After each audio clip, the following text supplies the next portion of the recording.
बता दो, विधायक कहूँ, मेयर कहूँ, समाज सेवी कहूँ या बीजेपी नेता कहूँ, अब प्रदेश की जिम्मेदारी है आपके पास जी। पर्यावरण के संयोजक की। और अमूमन आपके जितने भी कार्यक्रम मैं देखता हूँ या हम लोग जाते हैं कवर करने, बीजेपी का एक भी नेता आपके कार्यक्रम में शामिल नहीं होता और प्रदेश लेवल के आप संयोजक हैं। जिला अध्यक्ष का जिक्र नहीं कर रहा हूं, बट बाकी जो लोग हैं वो भी कहीं नहीं दिखते और आपके कार्यक्रम में वे लोग दिखते हैं जो कहीं ना कहीं बीजेपी से नाता रखते ही नहीं है। और मैं ज़्यादा फोटो खिंचवाने में विश्वास नहीं करता हूँ। आपने कहा कि 150 लोगों की टीम है, 50 से ज्यादा डॉक्टर्स हैं। गोयल साहब, एक बात समझ में नहीं आ रही, क्या प्रदेश सरकार से आप बड़े हैं? एक तरफ तो हेल्थ मिनिस्ट्री कह रही है कि उनके पास डॉक्टर ही नहीं है, स्टाफ नहीं है, और जो डॉक्टर्स हैं वो 500-1000 से नीचे देखते नहीं है, और आपके पास 150 लोगों का स्टाफ है, 50 ऐसे डॉक्टर्स हैं। आप जितने भी कार्यक्रम करते हैं, नो डाउट, चाहे वो कोविड के दौरान की बात हो या फिर पर्यावरण खराब में आपने पानी का छिड़काव भी किया था, बस चलाना हो या फिर पोली क्लिनिक आप चला रहे हैं, सब में आपके तरफ से यह बयान आते हैं कि सरकार के माध्यम से सारा काम आप करवाते हैं। बिल्कुल, राइट? बिल्कुल। तो फिर ये जितने काम हैं, ये तो सारे काम विधायक के होते हैं, विधायक को करना चाहिए, सांसद को करना चाहिए, या जो पार्टी के लोग, ये सारा विधायक का काम। क्या आप ये मानते हैं कि गुरुग्राम का विधायक जीरो है, कि वह कार्य जो विधायक को करना चाहिए वो सारा कार्य आप कर रहे हैं? और खुद मानना, मैं कुछ नहीं मान रहा, मैं तो सिर्फ ये मानता हूँ कि मैं एक बीजेपी का कार्यकर्ता हूँ, सिपाही हूँ, और मेरा हौसला ठीक है। और दूसरा क्या है, मैं किसी की बुराई कभी करता नहीं हूँ। अपना रास्ता बिल्कुल क्लियर है कि चलते रहो चलते रहो। अगर कहीं गलती भी होती है तो मैं माफ़ी मांग लेता हूँ, मेरी गलती होगी। 36 बिरादरियों की आप बात कर रहे हैं, मुसलमानों की भी बात कर लीजिए। नमाज को लेकर जिस तरह से हो रहा है, और हम जिस यहाँ पे बैठे हैं, यहाँ से महज 800 मीटर दूरी पे सबसे बड़ा बवाल हुआ था सेक्टर 47 में, नमाज खुले में नमाज को लेकर बहुत सेंसिटिव मुद्दा है। आपके तरफ से ना कोई किसी तरह का बयान आया और ना ही कोई इंटरफेरेंस किया आपने। ग्रसित एक बच्चा या बच्ची थी जिसको लेकर आपने एक प्रेस पीसी भी की थी कि 6 करोड़ रुपए की आपने उसकी कर ली है, व्यवस्था कर ली है। क्या रहा उस बच्ची का, उन पैसों का क्या रहा? कई लोग आरोप लगा रहे थे कि कैनविन फाउंडेशन कहीं ना कहीं इंडल्ज है इन पैसों को लेकर, कुछ क्लियर रिपोर्ट नहीं दे रहा है। ये सामाजिक वर्क कर रहे हैं आप, इसके फंड को लेकर भी कई लोग सवाल पूछ रहे हैं कि क्या फाउंडेशन या आप इतने, चूंकि जितने भी वर्कर जो वर्क दिख रहे हैं वो निश्चित तौर पर आम आदमी और आम एक समाज सेवी तो कर नहीं सकता। नमस्कार, मैं हूं सुशील कुमार और आप देख रहे हैं प्रवासी एक्सप्रेस। आज हमारे साथ गुरुग्राम से समाज सेवी नवीन गोयल हैं। सर, सबसे पहले तो आपका बहुत बहुत स्वागत है। धन्यवाद जी सुशील जी। सर, शुरुआत में ही मैं आपको क्या कहूं आप ही बता दो, विधायक कहूं, मेयर कहूं, समाज सेवी कहूं या बीजेपी नेता कहूं? देखिए, जो आपका प्यार करे वो कहिए, लेकिन मैं तो एक भाजपा का कार्यकर्ता हूँ। और देखिए, समाज सेवा एक मैं मानता हूँ, राजनीति का असली मतलब ही समाज सेवा होती है। और हर एक हमारे देश का, हमारी प्रधानमंत्री जी का भी लक्ष्य है, हमारी पार्टी का भी, कि अंतिम व्यक्ति तक हमारी सरकार की जो योजनाएं हैं, अंतिम व्यक्ति की चिंता हमें करनी होती है। तो हम सब मिल करके उस पर काम कर रहे हैं। तो एक वो समाज की जिम्मेदारी मान लीजिए, समाज सेवक मान लीजिए, छोटा सा कार्यकर्ता मान लीजिए, आप जो कहिए। और मैं कोई जो पार्टी ड्यूटी देती है उसको मन लगा के काम करते हैं। जो पर्यावरण की जिम्मेदारी है, प्रदेश संयोजक हमारी सरकार ने दे रखा है, पार्टी ने, संगठन ने, तो उसको बड़े बेखूबी निभाने का प्रयास कर रहे हैं। बाकी जो भी काम देते हैं पार्टी उसको निभाते हैं। बिल्कुल। आपने बीजेपी नेता, आपने कहा कि मैं बीजेपी नेता कहकर नहीं संबोधित करूं। अब प्रदेश की जिम्मेदारी है आपके पास जी, पर्यावरण के संयोजक की। और अमूमन आपके जितने भी कार्यक्रम मैं देखता हूं या हम लोग जाते हैं कवर करने, बीजेपी का एक भी नेता आपके कार्यक्रम में शामिल नहीं होता और प्रदेश लेवल के आप संयोजक हैं। नहीं, आप बिल्कुल गलत, आपकी रिपोर्ट है।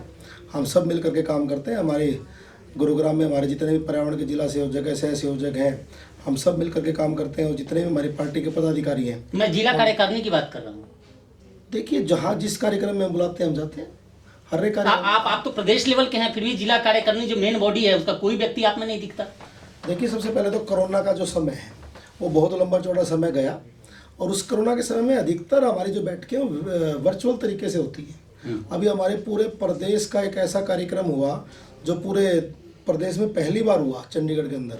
उसमें हजारों कार्यकर्ताओं का अधिवेशन हुआ, सम्मेलन हुआ, उसमें बढ़ चढ़ कर भाग लिया। गोयल साहब मैं रोकूंगा बीच में, चूंकि चलिए आप काम कर रहे हैं। आपने कहा, मैं आप वर्चुअल की बात कर रहे हो, कोविड की बात कर रहे हो, अभी मैं कितने कार्यक्रम आपके देखा, आप समाज सेवी के तौर पे चला रहे हैं, प्रदेश के पर्यावरण नेता के तौर पे चला रहे हैं, संयोजक के तौर पे चला रहे हैं बीजेपी प्रकोष्ठ के। लेकिन अमूमन कहीं भी गुरुग्राम में जो कार्यक्रम होता है, जिला कार्यकारिणी होती है, मेन बॉडी होती है, क्योंकि प्रदेश लेवल पे आप हैं, आपका ओहदा उन लोगों से बड़ा है, फिर भी कोई व्यक्ति, मैं जिला अध्यक्ष का जिक्र नहीं कर रहा हूं, बट बाकी जो लोग हैं वो भी कहीं नहीं दिखते, और आपके कार्यक्रम में वे लोग दिखते हैं जो कहीं ना कहीं बीजेपी से नाता रखते ही नहीं है। पता नहीं आपको कहाँ से कैसी जानकारी मिल गई, ऐसा कुछ नहीं है। पिछले कुछ दिनों से तो मेरी ड्यूटी बागपत चुनाव में लगी हुई है। और देखिए, जब कोई भी कार्यक्रम होता है, हमारे यहाँ कोई छोटे बड़े वाला भी ज़्यादा हिसाब किताब नहीं है। देखिए, हमारे जो जिले की जिम्मेदारी निभा रहे हैं, अगर जिले की बैठकें होंगी तो उन्हीं को मंच पे स्थान मिलेगा। और मैं ज़्यादा फ़ोटो खिंचवाने में विश्वास नहीं करता हूँ।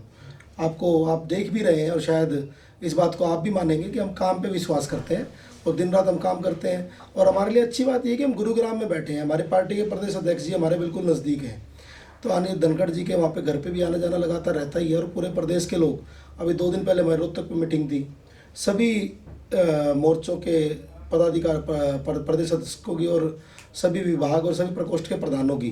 तो हमारे को आने वाले 3 महीने का पूरा रोड मैप दिया गया है। आने वाले 23 जनवरी को हम सुभाष चंद्र बोस जी की जयंती, हमारा पर्यावरण विभाग पूरे हरियाणा में 50 जगह मनाने के लिए जा रहा है, जहाँ 75 स्थानों पर हम सुभाष चंद्र बोस जी की प्रतिमा लगा करके और सुभाष चंद्र बोस जी की टोपी लगा करके उनको नमन करेंगे और तिरंगा झंडे को सलाम करेंगे। और हमें 4 गाने दिए गए हैं, एक वंदे मातरम भी उसके अंदर है, वो सब गान करेंगे। मैं पार्टी की पूरी जिम्मेदारी निभाता हूँ, हर एक मीटिंग में पूरा पहुँचने का प्रयास करता हूँ। जहाँ देखिए, हमारा एक सिस्टम है, इतना बड़ा हमारा संगठन है, हमारा इतनी बड़ी बड़ी योजनाबद्ध तरीके से प्लानिंग होती है, इतने विभाग हैं, इतने प्रकोष्ठ है, हर एक मीटिंग में हर एक व्यक्ति नहीं जाया करता है। और कुछ कार्यक्रम जो हमारे कैनविन फाउंडेशन के होते हैं, उसमें जरूरी थोड़ी ना कि जिले के लोग आएंगे या प्रदेश के लोग आएंगे। और आपने अगर पीछे देखा नहीं है तो 2 दिसंबर को हमने राजेंद्र पार्क में हमारे कैनविन के 3रे पॉलीक्लिनिक का उद्घाटन किया। तो माननीय केंद्रीय मंत्री राव इंद्रजीत साहब वर्चुअल बैठक के दौरान उनसे जुड़े, और हमारे पार्टी के प्रदेश अध्यक्ष जी और कई पूरे हरियाणा लेवल के, पूरे जिला लेवल के कई नेता उस मंच के ऊपर थे। पोली क्लिनिक से एक बात याद आई, अपने पास अभी किस तरह से पोली क्लिनिक कार्य कर रहे हैं और कितने डॉक्टर्स, कितने स्टाफ हैं सर? देखिए, हमने अभी 3 पोली क्लिनिक चला रखे हैं, और जहाँ पर सिर्फ 100 रुपये में इलाज होता है। 100 रुपये में doctor MD doctor MBBS doctor वहाँ पर लोगों को देखते हैं। साथ में 100 रुपये में फिजियोथेरेपी सेंटर हमने चला रखे हैं। और सभी बॉडी के टेस्ट जो मिनिमम 20-30% रेटों पे जो खर्चा हम लेते हैं। हमारा पूरा प्रयास है कि गुरुग्राम में हर आदमी को, खासकर गरीब आदमी को, अप्रोचेबल मॉडल पर एक हेल्थ मॉडल हम दें, उस पर हम काम कर रहे हैं। तो करीबन मिलाकर के हमारे पास करीबन 50 एक डॉक्टर तो इन हाउस हैं, और 50 एक स्टाफ अलग है, और 50 वॉलंटियर्स हैं। करीबन 150 लोगों की टीम कैनविन की है, और हम दिन रात इसके ऊपर काम कर रहे हैं। और ये आपका प्रश्न शायद आगे सुधारिए आप प्लीज इसको। हमारे पार्टी संगठन में हम बिल्कुल मन के काम कर रहे हैं मिल करके, और जहाँ पर भी जिन लोगों को हम इनवाइट करते हैं सारे लोग उसमें पहुँचते हैं। अगर कोई कारणवश कोई कहीं बाहर होगा तो नहीं आ पाया। बिल्कुल, आपने कहा कि 150 लोगों की टीम है, 50 से ज्यादा डॉक्टर्स हैं। गोयल साहब, एक बात समझ में नहीं आ रही, क्या प्रदेश सरकार से आप बड़े हैं? एक तरफ तो हेल्थ मिनिस्ट्री कह रही है कि उनके पास डॉक्टर ही नहीं है, स्टाफ नहीं है, और जो डॉक्टर्स हैं वो 500-1000 से नीचे देखते नहीं है, और आपके पास 150 लोगों का स्टाफ है, 50 ऐसे डॉक्टर्स हैं। तो ये थोड़ा सा समझ में नहीं आया। देखिए, गुरुग्राम के अंदर मैं मानता हूँ कि 1000 से ऊपर NGO काम कर रही हैं, और उसमें से 500 से ऊपर NGO काफ़ी एक्टिवली काम कर रही हैं। गुरुग्राम की जनसंख्या पिछले 20 सालों में बहुत तेज़ी से बढ़ी। एक देखिए, यहाँ पर गरीब से गरीब आदमी भी रहता है, अमीर से अमीर आदमी भी रहता है। सरकार की जो पिछले सरकारों की प्लानिंग थी, वो ऐसी प्लानिंग नहीं थी कि वो प्रॉपर इंफ्रास्ट्रक्चर डेवलप किया गया हो, चाहे वो हेल्थ के मामले में हो, चाहे वो एजुकेशन के मामले हो, चाहे वो किसी भी चीज़ के लिए। हम देख लीजिए, पिछले 7 सालों में हमारी सरकार ने काफ़ी सुधार भी किया है, लेकिन एकदम से जादू की छड़ी नहीं होती कि एकदम से कोई रिजल्ट एकदम से अच्छा है। तो आप अपना वाला वो क्यों नहीं सरकार को बता देते कि आपने जिस तरह से 50 डॉक्टरों को ले लिया, सरकार भी ऐसे ज़्यादा से ज़्यादा डॉक्टरों को ले ले और डॉक्टरों की कमी पूरी कर दे? देखिए, सबसे बड़ा तो क्या होता है, एक आवश्यकता आविष्कार की जननी है। समय के हिसाब से चीज़ें बदल जाती हैं, समय के हिसाब से चीज़ें बढ़ती हैं। जो कोरोना का समय आया उसमें सब ने चिंता करने के लिए मजबूर कर दिया। आप एक बात बताइए, आप शायद आप एक मीडिया के पर्सन हैं, आपने भी जरूर उस दिनों में खाना जरूर बांटा होगा, आपने भी अपने घर से जरूर कुछ ना कुछ कपड़े भी दिए होंगे। अब हमारे यहाँ सर्दियाँ चल रही हैं, आप भी जरूर चिंता करते होंगे कि हम कोई कंबल कपड़े हम घर से निकाल के दें। गुरुग्राम की चिंता हर एक उस नागरिक को करनी जो गुरुग्राम में रह रहा है। और सिर्फ 50 डॉक्टर की बात नहीं है, हमारे साथ भी वो डॉक्टर ज़्यादा जुड़े हुए हैं जो सामाजिक भावना रखते हैं। मैं उनको आपके माध्यम से धन्यवाद भी करता हूँ। और देखिए, अभी तो शुरू हुआ है, और भी बड़े बड़े लेवल पे काम करेंगे। अगर कोई इसके जो संस्थापक हैं हमारे बड़े भाई DP गोयल जी हैं, हमारी ऐसे भी प्लानिंग है कि गुरुग्राम में अल्ट्रासाउंड 25% रेटों में कैसे हो, 50% रेटों में कैसे हो, डायलिसिस कम से कम पैसे में कैसे हो। हमारे पूरा प्रयास है, क्योंकि हमारे गुरुग्राम का पर्यावरण बहुत ज़्यादा खराब हो गया है। हमारे गुरुग्राम की हवा बहुत ज़्यादा खराब हो गई है, बीमारियां ना चाह करके भी आ जाती हैं। गोयल साहब, एक सवाल मेरे जहन में है, मैं कई लोगों से पूछा भी और आज आप मिल गए हैं तो मैं चाहूँगा आपसे जानना। जी। आप जितने भी कार्यक्रम करते हैं, नो डाउट, चाहे वो कोविड के दौरान की बात हो या फिर पर्यावरण खराब में आपने पानी का छिड़काव भी किया था, बस चलाना हो या फिर पोली क्लिनिक आप चला रहे हैं, सब में आपके तरफ से यह बयान आते हैं कि सरकार के माध्यम से सारा काम आप करवाते हैं। बिल्कुल, राइट? बिल्कुल। तो फिर ये जितने काम हैं, ये तो सारे काम विधायक के होते हैं, विधायक को करना चाहिए, सांसद को करना चाहिए, या जो पार्टी के लोग हैं, ये सारा विधायक का काम। क्या आप ये मानते हैं कि गुरुग्राम का विधायक जीरो है, कि वह कार्य जो विधायक को करना चाहिए वो सारा कार्य आप कर रहे हैं? देखिए, आपके तीखे तीखे सवाल आप हमें पता नहीं क्यों ऐसा कराना चाह रहे हो कि क्रॉस ऐसा है। देखिए, गुरुग्राम के अंदर जो भी आदमी काम कर रहा है, चाहे वो RWA लेवल पे हो, चाहे वो पार्षद लेवल पे हो, चाहे वो विधायक लेवल पे हो, मैं सबका सम्मान करता हूँ, सबका धन्यवाद करता हूँ। हर व्यक्ति अपनी अपनी इच्छा के अनुसार, अपनी अपनी शक्ति के अनुसार काम कर रहा है, वो मेरे बड़े भाई हैं। और देखिए, जिसके मन में अच्छे आइडियाज आ जाएँ और जिस प्लेटफॉर्म पर भी आप उठा सकें, हम पार्टी के पदाधिकारी होने के नाते, पार्टी के कार्यकर्ता होने के नाते हम भी उस चीज़ को नहीं, उठाते हैं। मैं तीखा नहीं पूछ रहा हूँ गोयल साहब, मैं तो जस्ट जानकारी चाह रहा हूँ, क्योंकि कई लोगों के जहन में है कि अमूमन ये सब कार्य जिस इलाके से कोई व्यक्ति प्रतिनिधि चुनकर जाता है, हाउस में, विधानसभा में जाता है, जहां उसके पास पावर है कि वो अपनी बातों को मुख्यमंत्री और प्रदेश के अधिकारियों के सामने रख सके और वो सारे कार्य कराए, और जबकि मैं आपकी लिस्ट देखता हूँ आपके सामाजिक कार्यों की, तो उसमें सारे कार्य वही लगते हैं जो कार्य एक विधायक को करना चाहिए, जनप्रतिनिधि को करना चाहिए, और वो सारा कार्य आप करते हैं। जब आप राजनीति में आते हो तो आप एक जनप्रतिनिधि के तौर पे ही आते हो। ओके, मैं अपने तो आप मानते हैं कि आप जनप्रतिनिधि के तौर पर ही काम कर रहे हैं? देखिए, सुबह से शाम तक ना मैं कोई व्यापार करता हूँ, हो सकता है कई बार घर पे भी जो इम्पोर्टेंट काम होते हैं कई बार वो भी नहीं कर पाते हैं। सिर्फ और सिर्फ एक लक्ष्य है कि गुरुग्राम को अच्छा हम कैसे बना सकें, और उस लक्ष्य के ऊपर जरूरी थोड़ा ना कि 5 साल बाद काम करें। जब जो हम आज अच्छा कर सकते हैं हमारी सोसाइटी के लिए, आप ये भी देखिए, कई लोग गली की जिम्मेदारी ले लेते हैं, कई लोग आसपास के 5 घरों की जिम्मेदारी ले लेते हैं। जो आदमी आके आके जितना एक आदमी एक पार्क की जिम्मेदारी ले लेता है, या उसको आप ये कह दोगे जाकर भी हॉर्टिकल्चर जेई की जिम्मेदारी है, तू पार्क की जिम्मेदारी क्यों ले रहा है? कोई आदमी अगर उसकी जिम्मेदारी पार्क में पानी देने की है तो माली का काम है, वो क्यों पानी दे रहा है? देखिए, वो तो जो भी आदमी काम कर सके, किसी के लिए, हम अपने लिए तो कुछ कर नहीं रहे हैं, गुरुग्राम के लिए कर रहे हैं। दूसरा कुछ ना कुछ भगवान भी सपोर्ट कर रहा है, और आप सबका प्यार आशीर्वाद जनता गुड़गांव का मिल रहा है, और सब नेताओं का सब आशीर्वाद है, सब अधिकारियों का साथ मिलता है तो काम हो जाते हैं। दूसरा, मेरे बड़े भाई रेलवे के JWCC के मेंबर है DP भाई जी, तो रेलवे को लेकर भी देखिए, कोई भी शहर की तरक्की होती है, उस शहर की तरक्की उस शहर के इंफ्रास्ट्रक्चर पर डिपेंड करती है। तो मैं मानता हूँ कि हमारा एक पूरा हमने थिंक टैंक ग्रुप बना रखा है पूरा अपना, हम गुरुग्राम के लिए जो जो आइडियाज होते हैं चर्चा करते रहते हैं। अमूमन गुरुग्राम में जो आपने कहा कि मैं समाज सेवा का कार्य, सारे कार्य कर रहे हैं, नो डाउट दिख भी रहा है गुरुग्राम में।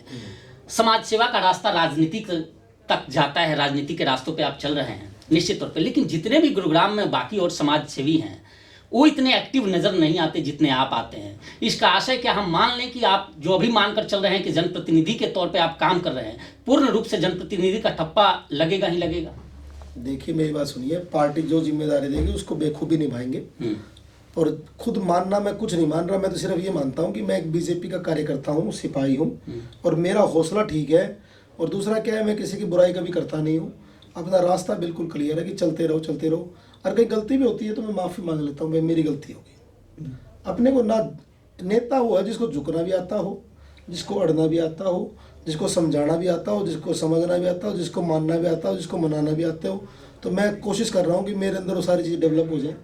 मैं किसी भी पॉइंट के ऊपर रिस्क नहीं हूँ, किसी भी के अंदर, मेरे अंदर कोई, मैं बहुत कोशिश करता हूँ कि मेरे अंदर कोई भी, मैं किसी की आत्मा को ना सताऊँ, किसी को हर्ट ना करूँ, किसी के बारे में कोई टिप्पणी ना करूँ। और कोई भी बात हो गई तो जी अच्छी बात है। चलिए, ये बात आपने अच्छी कही कि पार्टी जिस पर आपको फेथ करे, जो पोस्ट दे आपको। लेकिन एक सवाल लोगों के जहन में है, ये लोग भी पूछ रहे थे कि आप जाना तो पूछना गोयल जी से कि मेयर या विधायक। देखिए, मैं आपको बता दें, जो पार्टी जिम्मेदारी देगी, मेरा मेयर का कैसा कोई मैंने आज तक कहीं ये नहीं कहा कि मैं मेयर के चुनाव की तैयारी कर रहा हूँ, मेरी कोई ऐसी स्टेटमेंट आज तक नहीं आई है। लेकिन पार्टी जो जिम्मेदारी देगी, कोई भी जिम्मेदारी दे, पार्टी कहते हैं दरी बिछाने दरी बिछाएंगे, पार्टी कहते झंडे लगाने झंडे लगाएंगे, पार्टी कहते कोई कुर्सी बिछानी कुर्सी बिछाएंगे, पार्टी के नारे लगाने नारे लगाएंगे। मतलब मेयर नहीं विधायक। देखिए, अभी आप इस बात के ऊपर आप क्यों पता नहीं टिप्पणी लेना चाह रहे हैं? इसलिए लेना चाह रहा हूँ कि जिस तरह से आप एक्टिव होकर कार्य कर रहे हैं, अमूमन जितने भी समाज सेवी हैं उसमें आपका जो एक्टिवनेस है, और जो आपने खुद स्वीकारा भी कि आप एक जनप्रतिनिधि के तौर पर कार्य कर रहे हैं, तो जनप्रतिनिधि मतलब जो विधानसभा हाउस के मेंबर्स होते हैं और जो कार्य उनके होते हैं वो आप कार्य कर रहे हैं, तो कहीं ना कहीं ये साफ दिख रहा है कि आपकी तैयारी वही है। देखिए, मैं आपको बताता हूँ, पार्टी ने 90 लोगों को टिकट दी, 90 के 90 तो नहीं जीत गए। हमारे पार्षदों को 35 को टिकट दी, 35 के 35 भी नहीं जीत गए। हमेशा पार्टी जिताऊ कैंडिडेटों को टिकटें देती है। अगर पार्टी को ये लगेगा किसी भी प्लेटफॉर्म पे मैं आगे पार्टी के लिए अच्छा कैंडिडेट हो सकता हूँ, तो पार्टी जो जिम्मेदारी देगी उस पर करेंगे। इस पर तो कोई मैं मानता हूँ कोई इसके ऊपर कोई उलझन है ही नहीं ना किसी भी चीज़ की। अभी तो पार्टी का डरा होना है मेयर की टिकट के लिए कि ऐसी सीट होगी, जनरल सीट होगी, क्या सीट होगी, सब बात की बातें हैं। अभी तो पहले तो हमें इस कोरोना से लड़ना है, पहले इस ओमिक्रॉन जो बीमारी आ रही है इससे लड़ना है। गुरुग्राम के लिए जो योजनाएं हमारी सरकार की हैं वो योजनाएं हर आदमी तक पहुंचे, उसके लिए हम तैयारी करनी है। गुरुग्राम में कोई भी आदमी बिना शिक्षा के ना रहे, गुरुग्राम में कोई भी आदमी अच्छे स्वास्थ्य सेवाओं के बिना ना रहे, गुरुग्राम में कोई भी आदमी रोजगार के बिना रहे, गुरुग्राम के आदमी कोई भी आदमी भूखा ना सोए। हमें पहले चिंता ये करनी है, पहले हमें सिंहासनों की तरफ देखने की जरूरत नहीं है कि कौन सा सिंहासन पे बैठना है, कौन सी कुर्सी पे बैठना है। ये तो जनता अपने आप बिठा देती है, पार्टी जो जिम्मेदारी देगी उस पर पूरी करेंगे। नहीं, पोली क्लिनिक वाले से याद आया कि कहीं ना कहीं आपके कई कार्य ऐसे हैं जो केजरीवाल से मिलते जुलते हैं और मुझे लगता है कि कहीं ना कहीं उनसे आप प्रभावित है। देखिए, अच्छा काम कोई भी करे, केजरीवाल जी की भी बहुत कमियां भी हैं, अच्छी क्वालिटीज़ भी हैं। जो आदमी अच्छा काम करे उससे कुछ भी सीख लीजिए।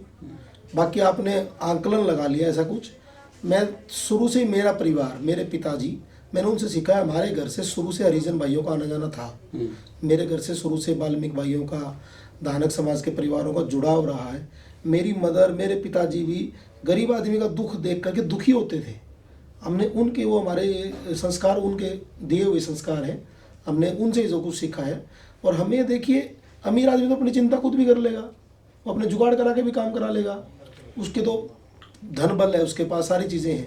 लेकिन गरीब आदमी का कौन है? गरीब आदमी के साथ खड़ा होना चाहिए। और गरीब आदमी क्या है, पक्का भी होता है। गरीब आदमी सच्चा साथ भी देता है। बिल्कुल, मैंने देखा कि जब आदमी जुड़ता है, कोई आदमी जैसे वाल्मीकि समाज के लोग हैं, मैंने देखा है जब जुड़ते हैं तो दिल से साथ जुड़ते हैं वो। बिल्कुल, वो पीछे हटने वाले 36 बिरादरियों की आप बात कर रहे हैं, मुसलमानों की भी बात कर लीजिए। नमाज को लेकर जिस तरह से हो रहा है, और हम जिस यहाँ पे बैठे हैं, यहाँ से महज 800 मीटर दूरी पे सबसे बड़ा बवाल हुआ था सेक्टर 47 में। नमाज खुले में नमाज को लेकर बहुत सेंसिटिव मुद्दा है। आपके तरफ से ना कोई किसी तरह का बयान आया और ना ही कोई इंटरफेरेंस किया आपने। देखिए, सारी चिंता मैं कर लूंगा तो पार्टी के बड़े बड़े पदाधिकारी। आपका क्या राय है? आप तो समाज सेवी हैं, सभी 36 बिरादरी के नेता हैं।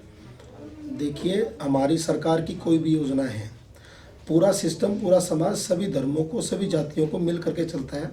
मैंने कहा ना, नेता वो है जो सब विकास की बात करे, 36 बिरादरियों को लेकर। तो आप खुले में नमाज की भी तो बात कर लीजिए। एक मिनट, उसी पॉइंट पे आ रहा हूँ। सभी बिरादरियों को साथ लेकर चलने की बात करें। आप देखिए, जो 3 तलाक का मुद्दा था, हमारे देश के प्रधानमंत्री जी ने कितना अच्छे तरीके से सोल्व किया। आज मुस्लिम जो हमारी बहनें हैं, माताएँ हैं, आज मैं मानता हूं कि उनको सही मामले में न्याय मिला है, उनको हर एक प्लेटफॉर्म वो मिला है, उनको एक पूर्ण स्वतंत्र आज़ादी मिली है। उनको मैं मानता हूं कि देश के प्रधानमंत्री जी का कोटि कोटि आभार, अभिनंदन करना चाहिए। कुछ लोग राजनीतिक जहर घोलने के लिए, अपनी राजनीतिक रोटियां विरासत सेकने के लिए दुष्प्रचार करते हैं, लेकिन हमारी पार्टी सभी के लिए योजनाएं बना रही है। लेकिन जो लोग देश के लिए, जो लोग किसी भी प्रदेश के लिए, स्टेट के लिए किसी भी गलत चीज़ का शिकार होंगे या उस रास्ते में लाइन ऑर्डर को तोड़ने का काम करेंगे, तो पुलिस का काम है या सरकार का काम उस लाइन ऑर्डर को सही करना, उसमें चाहे कोई हिंदू हो चाहे कोई मुस्लिम हो। और रही बात नमाज की, देखिए, मुस्लिम लोगों की मैं इसलिए बहुत अच्छा मानता हूँ कि अपने धर्म के प्रति कट्टर हैं। वो हमारे हिंदुओं से भी ज़्यादा कट्टर हैं, वो धर्म को बहुत ज़्यादा मानते हैं। लेकिन देखिए, किसी की भी दूसरे की जगह में बैठ कर के नमाज़ पढ़ना उचित नहीं है। और देखिए, कोई भी बात अकेले मेरे कहने से वो बात सत्यापित नहीं होती है। हम इस रूम में 5 लोग बैठे हैं, 5 लोगों में से 3 लोग 4 लोग एक बात को कहने लग जाए तो इसका मतलब वो बात मान लेनी चाहिए। आज पूरे गुरुग्राम में हर जगह से इस बात की शिकायतें थी कि खुले में नमाज नहीं पढ़ी जानी चाहिए। सरकार ने भी, हमारे प्रदेश के माननीय मुख्यमंत्री जी ने इस बात को संज्ञान में लेते हुए आदेश जारी किए हैं कि देखिए, अगर मस्जिदें कम है तो और बनवा लो, और डिमांड करिए, लेकिन अपनी मस्जिदों में पढ़िए। ये लोग क्या करते हैं कि मस्जिद दूर है तो वहाँ तक जाने की हरकत कर लेते हैं, तो नज़दीक में जहाँ चौक चौराहा वहीं पर बैठ जाते हैं। तो कोई स्थान, पवित्र स्थान, अगर हम पूजा अगर रोड पे कहीं करने लग जाए तो वो भी गलत है। बिल्कुल। एक और सवाल, लास्ट सवाल है, चूंकि कुछ लोग कह रहे थे कि एक आरोप लगा था, आपने एक क्रिटिकल डिजीज से ग्रसित एक बच्चा या बच्ची थी जिसको लेकर आपने एक प्रेस पीसी भी की थी कि 6 करोड़ रुपए की आपने उसकी कर ली है, व्यवस्था कर ली है। क्या रहा उस बच्ची का, उन पैसों का क्या रहा? कई लोग आरोप लगा रहे थे कि कैनविन फाउंडेशन कहीं ना कहीं इंडल्ज है इन पैसों को लेकर, कुछ क्लियर रिपोर्ट नहीं दे रहा है। हमारी कैनविन फाउंडेशन का आपको बताना चाहता हूँ कि हमने ATG और 12 GB ले रखा है, लेकिन हमने आज तक 1 रुपये का डोनेशन किसी से भी नहीं लिया है। आरोप लगाने वाले की जीभ हर आदमी की जो है ना बिना हड्डी की है, कोई कुछ भी बोल ले। उस बच्चे के लिए किसी ने सोचा नहीं होगा कि जो आदमी इस बारे में इस तरह की बात बोल रहा है, वो बच्चा, आपको मुझे बताते हुए खुशी हो रही है कि उस बच्चे को KBC तक जगह मिली। अमिताभ बच्चन जी ने और एक हमारी फराह खान जी ने उसके लिए प्रचार भी किया, हमने कैनविन ने प्रचार किया। एक सिंगल पैसा भी कैनविन के अकाउंट में कभी ना आया ना आएगा। जो भी पैसा आया वो सीधा उस बच्चे की मदर के उस खाते में गया और उस बच्चे को 16 करोड़ रुपए का इंजेक्शन लग चुका है।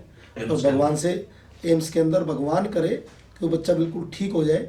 उसमें भी 10% में से 1% चार्जेस बच्चे का ठीक ना होने का भी होता है इंजेक्शन लगने के बाद भी। तो 90% चार्जेस उस बच्चे के ठीक होने के हैं। भगवान से दुआ करते हैं बच्चा ठीक हो जाए। हमने ना तक आज तक पैसे को हाथ लगाया ना हम हाथ लगाए। भगवान ने, परमात्मा ने व्यापार की दृष्टि से, काम की दृष्टि से दाल रोटी को अच्छा जुगाड़ दे रखा है। ठीक चल रहा है, मस्त है। आपके दाल रोटी का तो जुगाड़ है, लेकिन जो ये सामाजिक वर्क कर रहे हैं आप, इसके फंड को लेकर भी कई लोग सवाल पूछ रहे हैं कि क्या फाउंडेशन या आप इतने, चूंकि जितने भी वर्कर जो वर्क दिख रहे हैं वो निश्चित तौर पे आम आदमी और आम एक समाज सेवी तो कर नहीं सकता। देखिए, सबसे पहली बात तो बताता हूँ कि हमारे कामों में बहुत ज़्यादा खर्च होता ही नहीं है। एक हॉस्पिटल ने डिस्काउंट दे दिया और मरीज को मिल गया, उसमें हमारा कोई जेब से पैसा नहीं गया। वो पैसा सिर्फ और सिर्फ हॉस्पिटल ने डिस्काउंट कर दिया। नहीं, मैं उस हॉस्पिटल की बात, मैं पूरी सामाजिक कार्य की बात कर रहा हूँ। आपका एक एक वर्कर, आपका सेटअप की बात कर रहा हूँ। आपको मैं सुनिए ना, बता तो रहा हूँ ना कि कुछ एक खर्चे तो हमारे होते ही नहीं है। किसी को ब्लड चाहिए, ब्लड वाले ने ब्लड दिया, ब्लड वाले को ब्लड मिल गया। प्लेटलेट वाले ने प्लेटलेट दी, प्लेटलेट दूसरे को मिल गई। इन चीज़ों में कोई खर्चा नहीं होता है। रही बात सैलरी की, कुछ चीज़ों की, कुछ डॉक्टर साहिबान तो हमारे साथ एक सोशल मॉड्यूल पे भी हमारे साथ जुड़े हुए हैं। आपको बताते हुए मुझे खुशी हो रही है कि हमें जो बिल्डिंग मिली है गीता भवन में, राजेंद्र पार्क में, वो फ्री ऑफ कॉस्ट मिली हुई है। और देखिए, हमारे अग्रवाल समाज से हम जुड़े हुए हैं। अग्रवाल समाज के लोग भी, आप शुरू से देखेंगे महाराजा अग्रसेन जी के पद चिन्हों पर चलते हुए, हम अगर हमारी 100 रुपये कमाई होती है तो हम 5 रुपये 10 रुपये किसी किसी सामाजिक और धार्मिक काम में आज से नहीं, शुरू से निकालते हुए आए हैं। और परमात्मा उसी को ज़्यादा देता है जो 2 पैसे धार्मिक कामों में, सामाजिक कामों में लगाता है। तो कहीं ना कहीं गाड़ी ठीक चल रही है। और हम अपने व्यापार की दृष्टि से, हमारी विंटर्स कंपनी है, उसमें जो भी हमारा ये चैरिटी का जो पैसा होता है, CSR का पैसा होता है, उससे हमारी NGO चला रही है। बिल्कुल, ये समाज सेवी नवीन गोयल जो समाज सेवा से सियासत के रास्ते पे अग्रसर हो रहे हैं। हालांकि इन्होंने क्लियर कर दिया कि अब ये जनप्रतिनिधि नहीं है, लेकिन इनका कार्य जनप्रतिनिधियों की तरह हो रहा है। हालांकि मेयर लड़ने का इनका कोई वायदा नहीं, इनका कोई मूड नहीं और इनकी कोई योजना नहीं, लेकिन जिस तरह से अपने आप को जनप्रतिनिधि मान रहे हैं, उससे साफ लगता है कि 2024 की जनप्रतिनिधि मान नहीं रहा हूं। मैं ये कहता हूं कि आप चाहे 5 घरों का, अड़ोस पड़ोस की भी आप जिम्मेदारी लेने लग जाएं, उसकी चिंता करने लग जाए, तो अपने आप जनप्रतिनिधि हो गए। आपको लीड करना आना चाहिए, आपको समाज की चिंता करनी है, आपको आगे आना है, आपको कहीं ना कहीं योजनाएं बनाने के लिए, सरकार की जो योजनाएं अंतिम व्यक्ति तक पहुंचाने के लिए एक पुल का काम करना है। बिल्कुल, तो मैं एक पुल के रूप में काम कर रहा हूँ। बिल्कुल। फिलहाल इस पेशकश में इतना ही। देखते रहिए प्रवासी एक्सप्रेस। नमस्कार।